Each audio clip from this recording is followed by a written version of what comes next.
hello, good afternoon, and welcome to the Business Brunch. It is June, a month without any bank holidays. Hooray! Oh. So you'll be seeing more of us this month. Whether that's a good thing or a bad thing, you decide.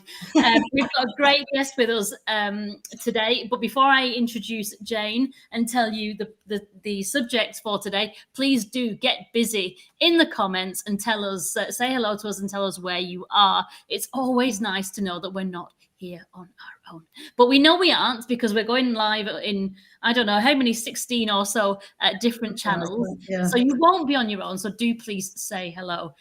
So today's subject, so we're here for 30 minutes and it's all about giving you some kind of insight, some information that's going to help you with your lives, whether that's professional mainly or general life. This is going to help you. I can't imagine how much, because it's all about something that we do 20,000 times every day. It's relevant to every one of us, and it is breathing. Is it possible that we've been doing it all wrong all this time?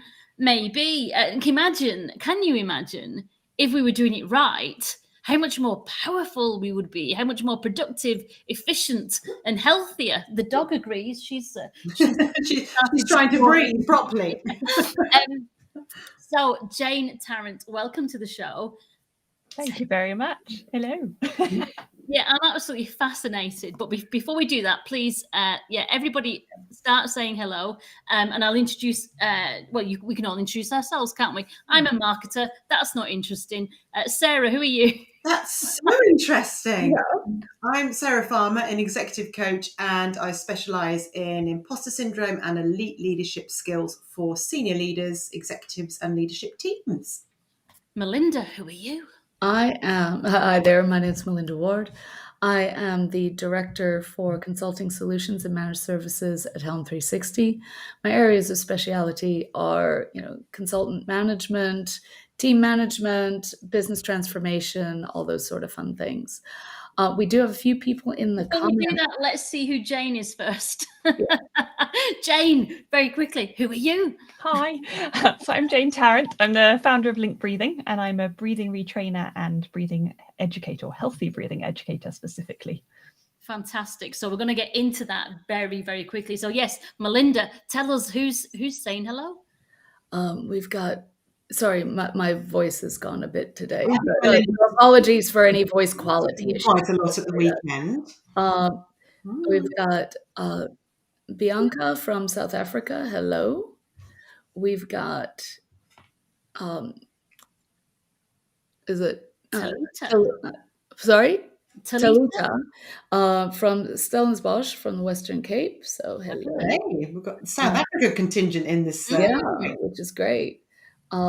We've got, just trying to go through quickly, but the screen, we've got a LinkedIn user, mystery user, whose security settings are not letting us see their name, who said hello. Sends 3 kisses. So yeah, they're very, very happy to see us. Maren Polly is saying hello. And we've got Gary's back. Oh, you missed Gary. Danny. Hello, Danny. You missed Gary. Oh, where's Gary? Gary Spencer is here, and he says, "Great to be back. We haven't seen you for ages." Where have you been, Gary? Where have you been? Oh, sorry. Really warm welcome to you. Great. Welcome back, Gary. Lovely to see you.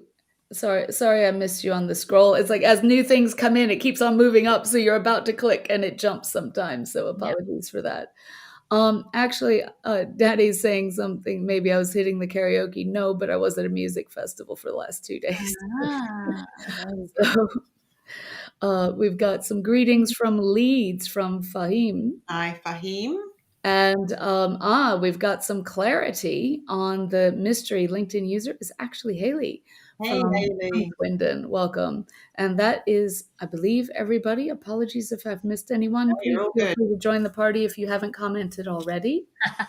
Plenty of time. So do still say hello and send in your questions for Jane. But let's go straight into this fascinating topic. So first of all, I suppose, have we been doing it all wrong? And if we have been doing it all wrong, why is doing it correctly important? Because, we're still alive. That oxygen addiction is still going strong. Yeah.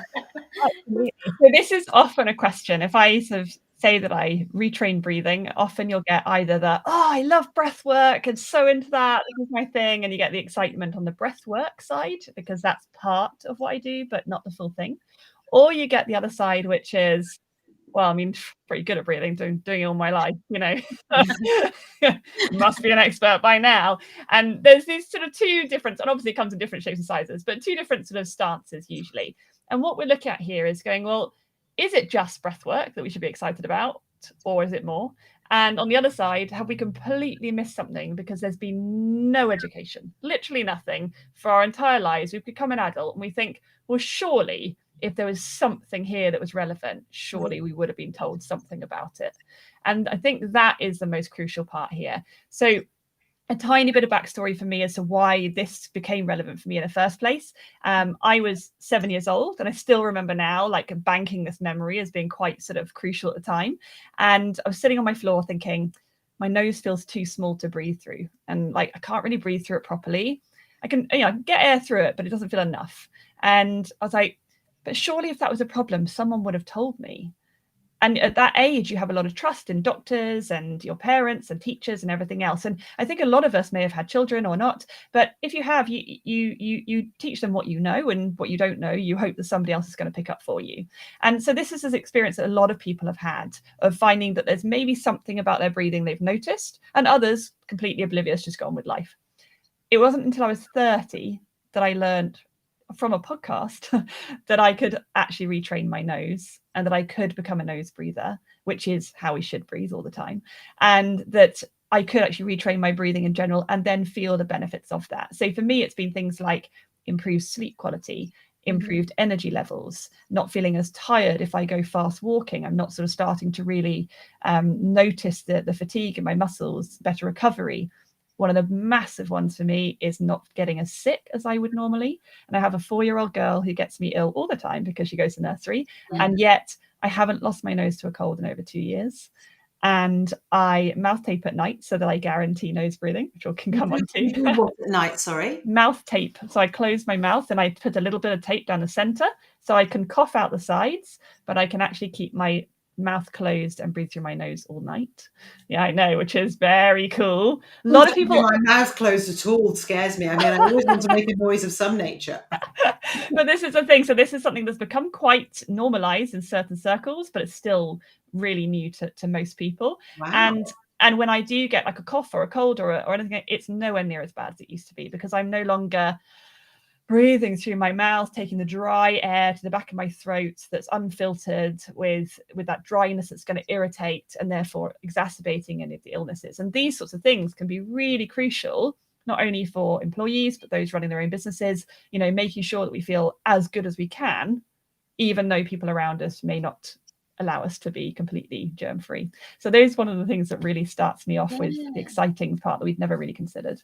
I mean, that's fascinating as well, because if you just think about the last 3 years and what we've gone through, and what you said is how we catch these viruses more easily if we breathe through our mouths. I can't remember anyone saying wear a mask, but make sure you only breathe through your nose. Exactly. And you'd think that the pandemic would have made us be a bit more curious about our breathing, maybe. And people were mocking people for wearing masks on their mouth, but not on their nose. And yet my feeling is that you'd be better to wear a mask across your mouth and not your nose if you were nose breathing, because you're giving 40% more water vapor out of your mouth than you are your nose, which is easier to get to other people. If you're talking and you're breathing through your mouth, you're bringing unfiltered air through your mouth, but your nose has a natural filter. It's not to say you shouldn't also wear a mask over your nose, but if you're somebody who, as soon as you put a mask on, would hyperventilate through your mouth because of panic, then obviously actually those around you and you may feel that actually it's better to do the other. So it's a bit of an interesting topic that there's no right or wrong here, but apart from the fact we should all be using our noses. And a lot of people found it really uncomfortable to wear a mask because their nose feels too small. Their buildup of CO2 in their body gets higher and higher. And if there's anything trapped in the mask that makes that worse, or any sort of panic that makes them hyperventilate, they can be ping-ponging between really high CO2, which then can trigger breathing, and the other side where they've dumped it too quickly and then triggering panic attacks. And so we've had a lot of this scenario where people are like, they have no idea what's going on and they're just freaking out because we haven't been talking about our breath. Can I ask you a question, please? And then I can see loads of comments coming in as well. But so I'm just thinking about men and women possibly who wax their noses. So I don't know why I thought of that.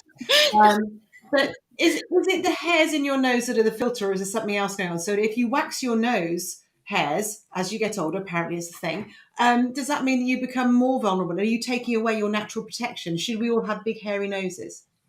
There's two parts. So you've got the filter in the actual nose, and then you've got the nasal cavity itself. So a bit of waxing around the edge is fine. Well, I'm not asking for me, by the way. I'm just... I mean, if you've got them like sticking out of your nose and stuff, yeah, you might want to trim them back or take the edges off. But to be honest, you do want that that sort of web across your nose, because that's going to catch the larger pieces, particles. If you've got pollen, sort of cat hair dander, or lots of little things that might be irritating to you. So especially now, hay fever season, people will be like, oh, I'm really struggling. And the first thing they'll do is go, oh, my nose feels congested. I'm going to switch to my mouth. And then they're going to take huge amounts of whatever's irritating them into their mouth, and they're going to feel that much worse. Their nose gets worse, etc. Whereas if we were able to know how to breathe through the nose to start with, we know how to decongest it, we know how to reduce these issues. For certain people that aren't as severe on these allergies, they could be feeling a hell of a lot better just by switching. And our nose is the hairs, and then you've also got the inside. So in the nasal cavity, which is massive, by the way, it's like this massive thing like this. And if you look at a diagram compared to the brain, I mean, it is smaller than the brain, but it's substantial size. It's got to have a use if it's going to be that big in our head. And in there, the air kind of flows through, like through turbines, and there's a filtering element. But if you use your nose to breathe, you also create something called nitric oxide. And they're actually using nitric oxide in lab conditions to make sprays to actually work with COVID, because nitric oxide kills viruses. If you go through your mouth, you don't make it through breathing. And if you do through your nose, you do. So once you've trapped the viruses, you're actually then killing some of them. Wow. So yes, you may still have some go into your body, but it's about reducing them. It's about that minimizing of this allergens and of the viruses and things that are going to bother us. And so our nose is there as this natural filter. And yet most people don't really think about that, and they don't really realize that it's there to moisten and prepare the lungs for the air for the lungs as well. So you're not then going to get these dry, irritated lungs because you're then moistening, preparing. So that's the most crucial part of this, is if we take nothing else today, it's why the importance of trying to breathe your nose in the first place, and then you can work out whether it feels hard or not. No idea. That's a lot really of interesting comments. Yeah. So catching up on the comments, we've got I just had Helen has joined us from the UK, and what the hell? It's funny. Sorry. Gosh, you want to take it over? Just arrived as well to do his thing. Gary's been busy, but he's happy to join us again, which is great. We're happy to have you. Jane times two is we've got our second Jane who knows Jane, so it's a bit of a Jane convention here. Hi, we've Jane. got Simon. Oh. Who's saying hello to us lovely humans, and hello back to you, Simon. Simon's a lovely human. Our old friend Andy has also arrived, which is great. Lovely to see you again, Andy. We've got Bostein from Botswana. We've got a lot of African people in the house. Yeah, I don't know what's going on. Have you got a lot of African? I have a lot of South African contacts on my list. Okay. All right. Yeah. We've got Jim. Hey, Jim. Quite happy with the content today. And we've got Alfie, the house panther, who's just insisted that he's going to shout unless he joins us. So he's here too. Gary is saying that since he is a sleep apnea sufferer, breathing correctly, especially at night, has changed his life. So further kind of evidence to your topics that you're mentioning here today. Danny is saying he's a nose waxer. Okay. Good on you, Danny. We've got someone who's got a CPAP machine or wears a CPAP mask, Gary, for sleeping. So that's for people with sleep apnea. I've got a friend who uses one of those as well. And I think probably a lot more people use those than we realize. Yeah. Andy is saying he doesn't know if it's related. I've learned a breathing technique that helps massively with panic attacks, and that's very helpful. And I'm sure, Jane, that you've got some tips there. It might be similar or to what Andy's got, but it might be another angle as well.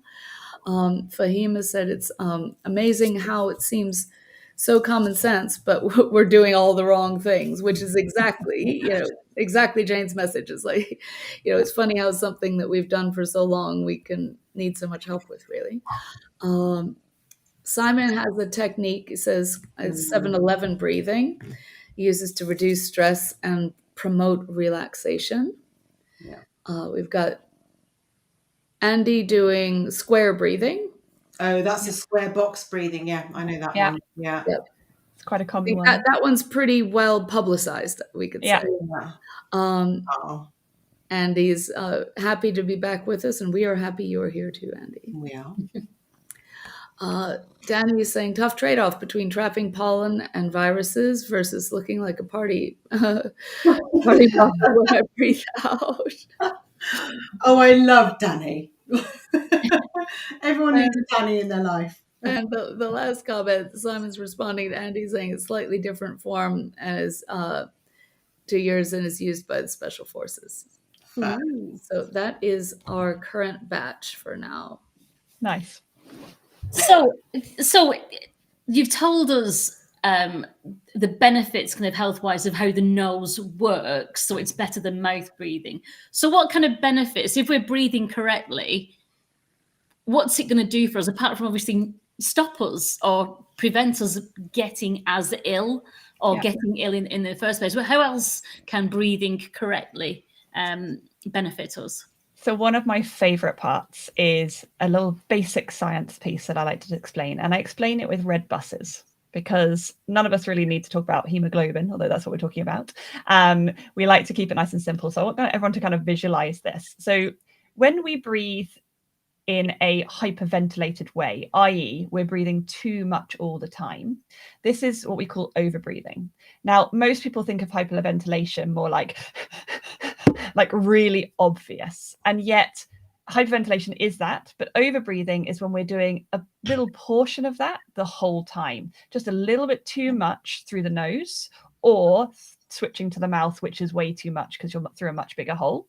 And when we're starting to breathe in either a faster, shallower way or louder and sort of anything that's exacerbated, we then get to a point where we start to change how much oxygen we're delivering to our cells.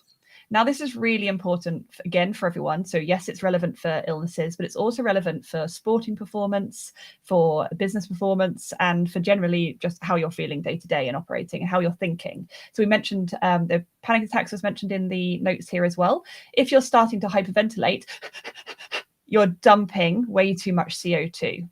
Because the CO2, the carbon dioxide, is what we breathe out. You've got the oxygen that's breathed in, you add the carbon from your food together and breathe them out. And that's what's used, created in the cells. So if we're breathing out too much, the CO2 can't do its job. And the CO2 has a couple of major jobs. One is to widen the road for these red buses, which are the hemoglobin, to go down. And we want like a motorway. And the second part is that they open the doors for the red buses when they arrive to let the oxygen off the bus. So if you imagine 3 red buses driving round to your brain, sorry, not your brain, to your lungs, going onto my brain now. So 3 red buses driving around to your lungs, they collect the oxygen on the buses, and then they drive around to your brain or your muscles.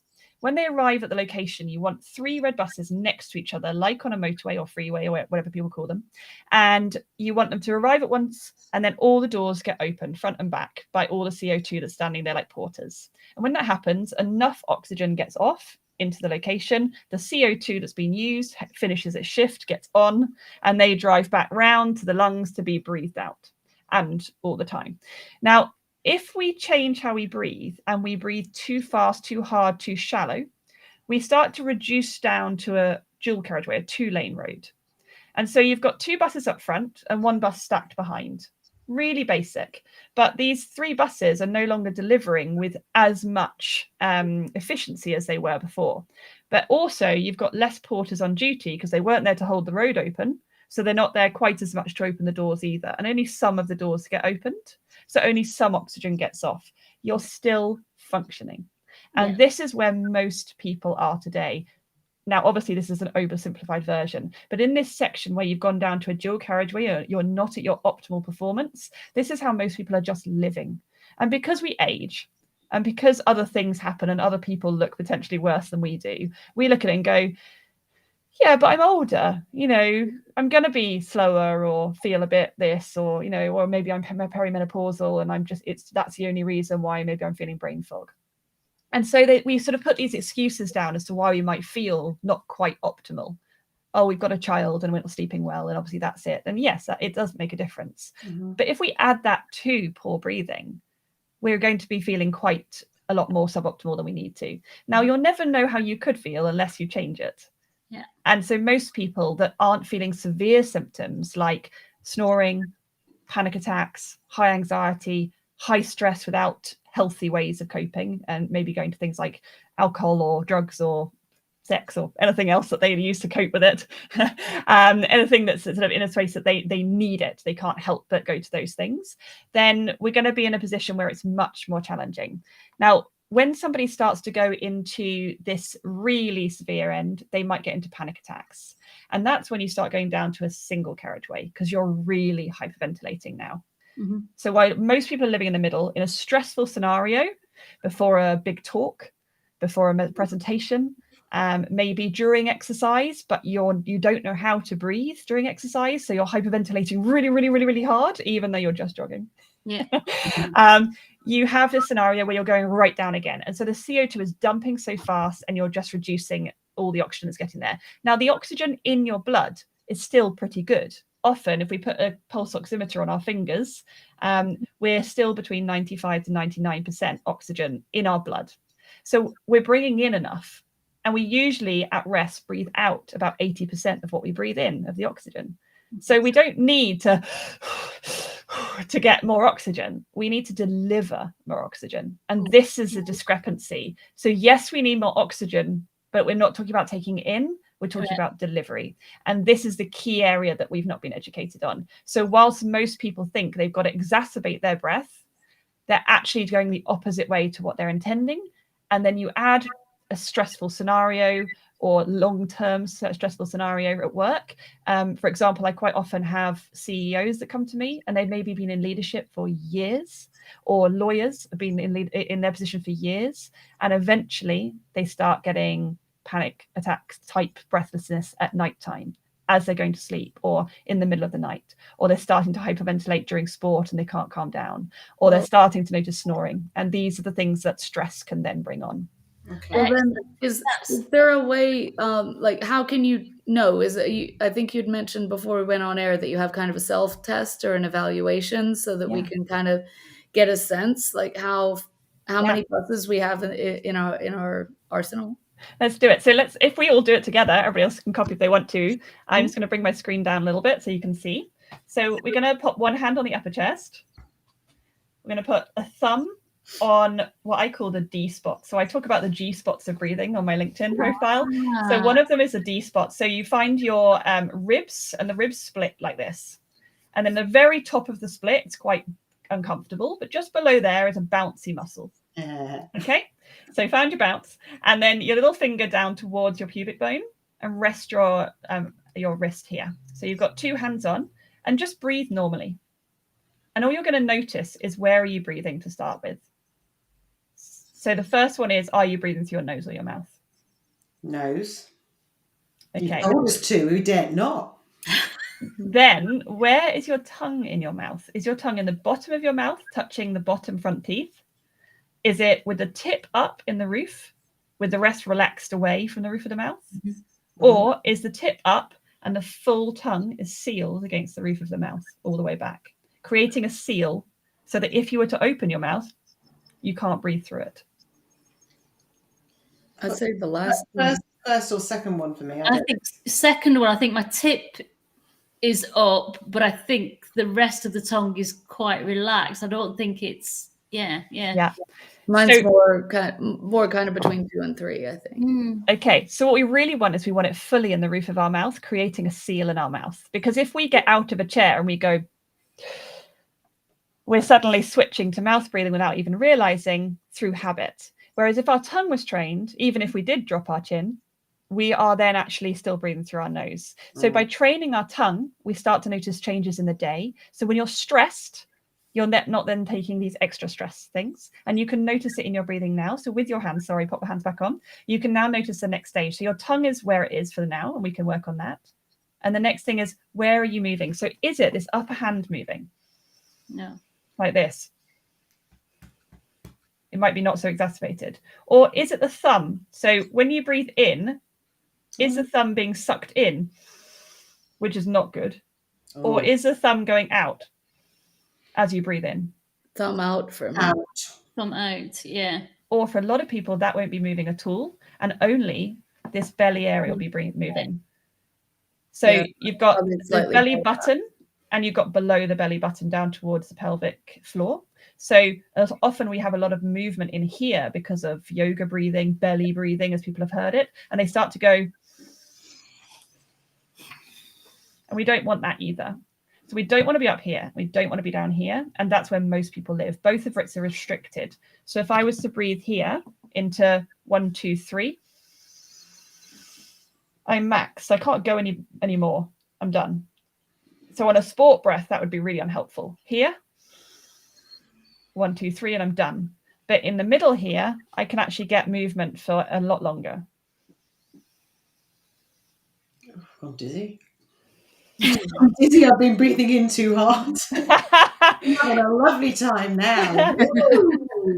And yet in a sports scenario, we want to be able to use our ribs. But just sitting here, you shouldn't even be able to see that I'm breathing, except for the fact that I've got my fingers on. Yeah. Interesting. And there's a lot of comments, and we're running out on time, so we've got 2 minutes left, so we're not going to go through them. But thank you, everyone, for getting involved. I think really to go away with this, I think there's a couple of things that we should ask is, how do you help people, and what difference will they see? So really, how much can it help? You've done a really short exercise with us today, which has helped us to understand how we're doing it wrong. So yeah, how do you help people, and how will they benefit is, I think, the main question. Absolutely. So I have 4 main parts to my business. So one is that I have an online course to make it affordable so everybody can learn online from videos, and then actually have group calls with me whenever they need to, for as long as they need to retrain their breathing within an 8-module session, which can be as little as 8 weeks. I also have one-to-one, which is more premium, but can be done via Zoom or in person. Corporate is the other one. And this year I'll be actually launching my first children's educational book, which is a storyline with a bit of fun in it. And it's for adults as much as it is for children. And the idea is that we can sneakily educate adults at the same time. Feel free to give it to nieces and nephews. And that's available. The wait list on that for the pre-order is on my website on the homepage. So these are the different ways. Now, if somebody was to go through breathing retraining, the idea is that we could reduce snoring, potentially stop, depending on your insights. We can improve anxiety and panic attacks and actually stop it coming on as much. So you can actually start to change your habits so you never get that far, because you're not operating between this sort of bit here. You start to widen by improving your CO2 tolerance, and you're starting to live in a much more comfortable space. We start to notice things like improved sleep quality. Some people might choose to mouth tape in order to do that, but we sometimes have to train in order to be able to mouth tape, because you're going to rip it off in the night otherwise if you're starting to feel you need to breathe more. So we can train that area, and starting to just feel like you're more optimal, you're more on it, you can think more clearly, you can just feel better. And it's in a way that we maybe have never realized is open to us, because it's not just exercise or nutrition, it's 20,000 times a day. And if you're business orientated, you'll be thinking about what minor tweaks can I make in my business. You know, there's Six Sigma in businesses as well, and you know, people will be paying a huge amount to consultants to come in and start tweaking all their processes to make these tiny changes. And yet with our breathing, we can make those tiny changes by reducing the flow editing the muscles, editing what we go through nose or mouth, and start to make a huge impact. And it's in every area of our life. And I'm always excited to hear how different it is for everybody because of how it shows up. But I've not had one person go through my course or my training that hasn't improved their life and their breathing, because it works. And it's designed specially for busy people with busy brains, because I, for one, did not sit down for 10 minutes and do breath work at all. That sounds amazing. And also amazing is that we've actually finished our half hour already. I know, unbelievable. It is absolutely fascinating. And we started, and I was talking about, I'd tried running once, years and years in the past, and a friend said, you're breathing all wrong, you have to breathe through your nose, and I just couldn't do it. So it's really interesting what you say. We've obviously got to retrain on this. We might have to have you back for another session, because this is so fascinating, and loads of people are commenting. So it absolutely fascinating. Thank you, Jane, and thank you everybody for sharing your thoughts, and just we're looking through them all. We just haven't got time to say thank you and answer them all. But yeah, great stuff, great advice from all sorts of people in there. And we'll be posting a link to Jane's website on each of our respective LinkedIn feeds. So wherever you're watching a replay, you'll be able, or if you just want to check in and grab that link, it'll be available for you without much searching. Yes, we need more Jane, says Andy. Obviously, everyone go and connect with Jane immediately if you're not already connected. And there's a free tongue training on my LinkedIn homepage and on my homepage on the website as well. So you can go and get your tongue training for the N spot. So you learned the N spot and the D spot today. Great. Thank you so much, Jane. It's really been a fascinating session. Thanks, Sarah. Do we have somebody booked in for next week? I was really worried you were going to ask me that, because me. Breathing brain has me. I've been breathing too much. I've got my thoughts are all muddled now. No, yes, no, I don't know. Something amazing is going to happen. So just wait in. Yeah. We will be back next week with another fantastic show. Check the invite for details. Yeah. Thank you very much. Thanks, Jane. Thanks, everybody. Thanks for joining. Bye-bye. Bye.